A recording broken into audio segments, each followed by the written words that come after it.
ભરૂચના આમોદમાં કેનાલમાં ભંગાણની સ્થિતિ સર્જાઈ છે।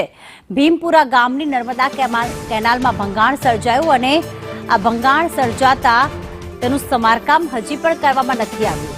આ 1 કે 2 દિવસની પરિસ્થિતિ નથી, કેટલાક મહિનાઓથી ભંગાણ છે, છતાં પણ તંત્ર નિંદ્રાધીન છે। કેનાલનું સમારકામ કરવામાં આવે તેવી માંગ ઉઠી રહી છે। ખેડૂતોનો ઊભો પાક નિષ્ફળ જવાની ભીતિ છે। સમારકામ નહીં કરાય તો પાકને નુકસાન થશે તેવું ખેડૂતોને ભીતિ છે।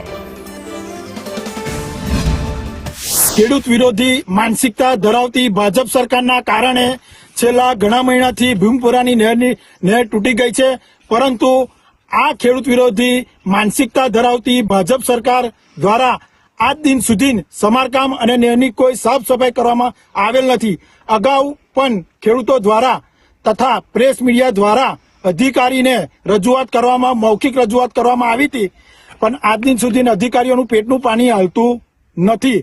એના માટે અમે અહીંયા આવ્યા છે ને આ ભાજપ સરકારનું ભ્રષ્ટાચારનું ભૂત અમે છતું કરવા માંગીએ છીએ।